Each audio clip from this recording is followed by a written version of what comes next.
For some reason, and I don't know why it is, men have a real issue, and it is a cultural thing as well.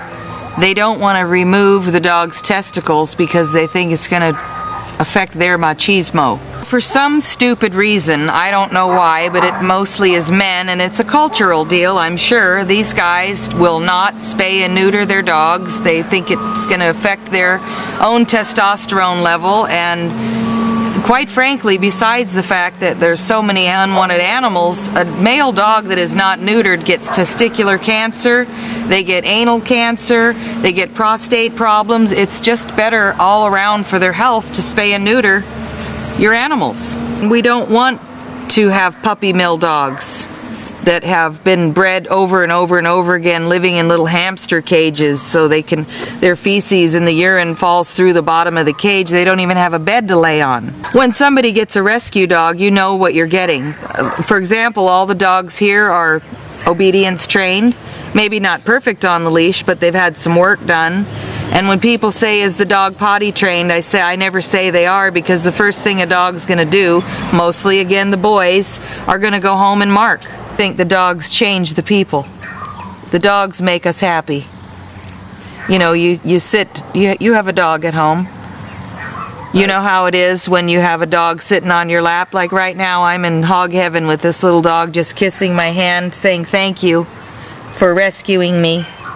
But yeah, I think the dogs, they change us. A rescue dog will change your life. They make you happy. They would kiss the ground you walk on. And I tell people, these dogs will die for you because they know that we've saved them. They really do. They change our lives.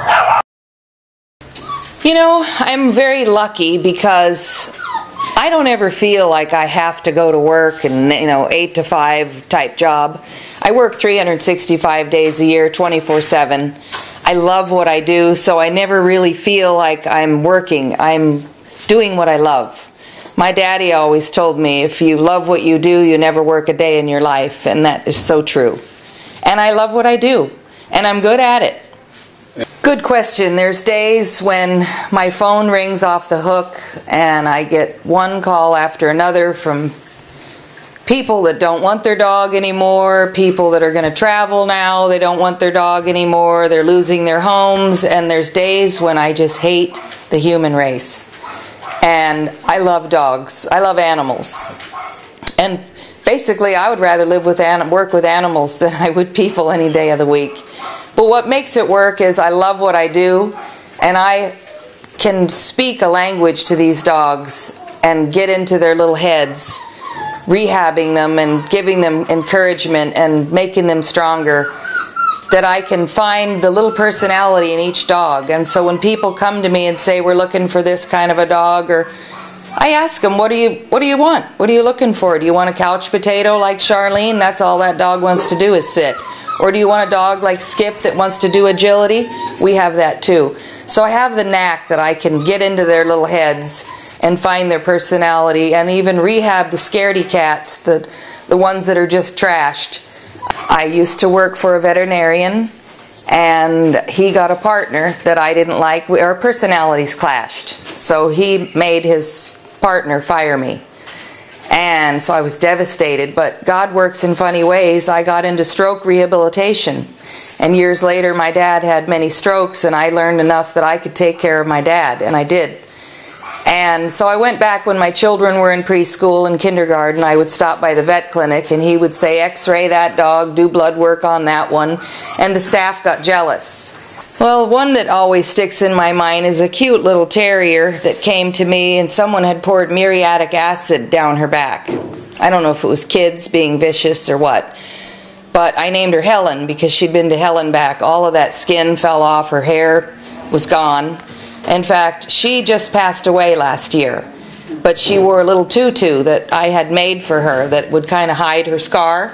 And everywhere the woman went, people would say, oh, how cute, look at the little tutu. So she would tell the story of Helen, how she was burned with the muriatic acid.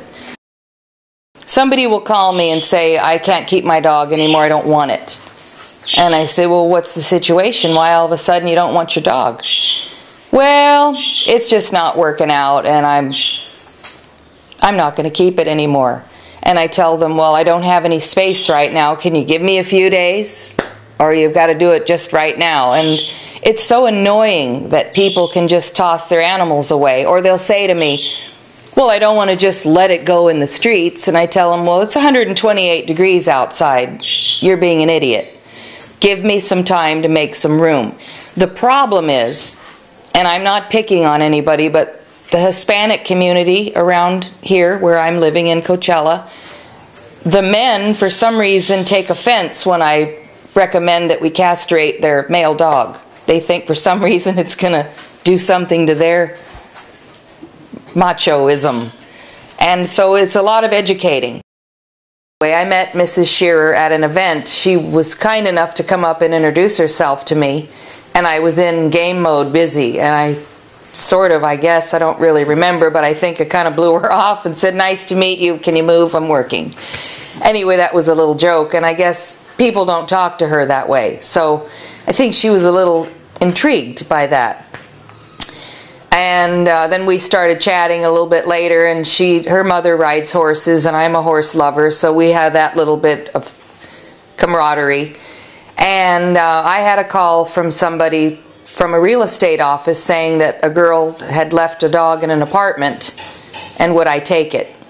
And I don't like to do business over the phone, but I said I'll come over and look at the dog. So I went and looked at this dog. It's a beautiful Chihuahua, the color of a Siamese cat. And I took him over to Melanie's house, and it just happened to be her husband's birthday. I said, I just want to show you this dog in case you have any friends over here looking for a dog. And she said, oh my God, he's like a Siamese cat. And in fact, they call him Steve the cat. She wound up keeping him, giving him to her husband for his birthday. And that started our friendship. And then she would say, honey, what do you need? She would bring paper towels or newspaper, and then she started telling her friends. Pretty soon it was a revolving door with my ladies from the Hideaway bringing me supplies, which is fabulous because I didn't have to buy all this stuff.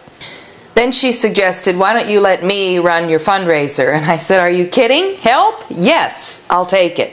So I gave it to her. But with that is the different personalities of the fundraising community, shall we say. This one doesn't want that one to have so much to do because she gets her feelings hurt. This one is jealous of that other lady over there and doesn't want to sit near her. It's like school kids.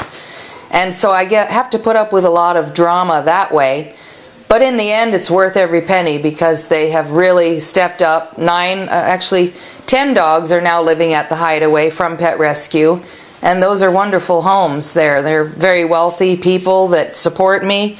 They come to my functions. They're more than happy to swing by and drop off a check. And now their new thing is none of them are giving birthday presents to each other. They're giving money to Pet Rescue in lieu of a gift for Jenna. In fact, today's Jenna's birthday, and I just got a check in the mail. This was for her birthday. So it's been wonderful, but it is trying. And there are days when I just want to pull out my hair and say, I'm not doing another fundraiser because I can't. But I pull myself back in and chill, and we get the work done. Well, I'm known as the alpha bitch here because I am in charge. I am large and in charge of the Pet Rescue Center and proud of it. And I see the same with the fundraising gals. I see that there is, for lack of other words, there's a pecking order. And it's fun for me to sit back and have a glass of wine or two and watch the momentum go through the room. And it always, and I can tell what's going to happen, and I watch, and it's fun. Fundraisers can be very challenging. We sell tables of 10, for example. Last year we did an event where we were going to be out on a patio, and we had tabletops of 10 for $1,000. Threatened to rain, so we had to move everything inside. And then we didn't have tables of 10, and I started to have a meltdown, and Melanie sent me home. It was before the event, and she could see that I was just inches from exploding. And she said, honey, you need to go home. And I said, I can't go home. I'm Pet Rescue. This is my event. I have to be here. And she said, I'm not asking you. I'm telling you to go home. So other people looked sideways like, oh my goodness, are you kidding me? So I went home. And I chilled for a little bit and came back, and I realized stressing about it is not going to change the outcome. So we just had a great event, but I did have 2 ladies that refused to sit at a 2-top next to an 8-top so they could still be together. And she wouldn't stop, so I went and got Melanie.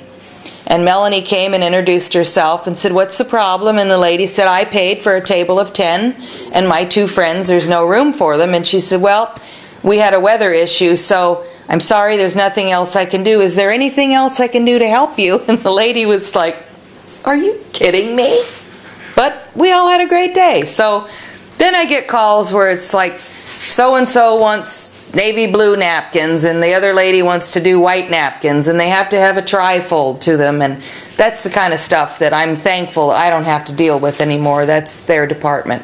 I just take care of dogs. I tell people, I'm the rescue lady. You guys are the party planners. There's a lot of alpha bitches, yes. And we're all good at what we do. And it's hard to believe sometimes that we can all get along the way we do. But I think at the end of the day, if we all just sit back and keep our eye on the prize and keep focused on what we're doing, we get it done. But there is days when Val, for example, is having class, and I'm usually answering the phones with a phone in my pocket and walking a dog on a leash, and then a volunteer will come up and ask me a question, and I have to answer them. And Val will say, "Christine, excuse me, are you with the class?" And I said to her one day, "Please don't chide me. I'm doing my job. I'm out here walking dogs doing what you asked, but I'm getting interrupted by everyone else." So we have our days when we kind of butt heads a little bit, but like I said, at the end of the day, we get it done. And Melanie, I know, she's one of my lead fundraisers. She is the spring bling. So when she tells me to calm down and go home, I pack my stuff and I go home for a little bit. We need to educate people. We need to give people love. There's a lot of people I've met that are just lonely souls, and they come to me and we find a dog for them, and I get cards and letters. "Thank you so much. This is the best thing that ever happened to us." And so this show is important because people need to see the real what's happening, the dogs that die at the shelter every day. And it's amazing to me that I can take a dog literally from the Indio shelter, for example, that's filthy, dirty, and smells like death, bring it back here and give it a bath, buff up its hair a little bit, give it a nice warm bed and a chew toy, let him calm down with our spa music playing in the background, and I can find a home in a Chinese second.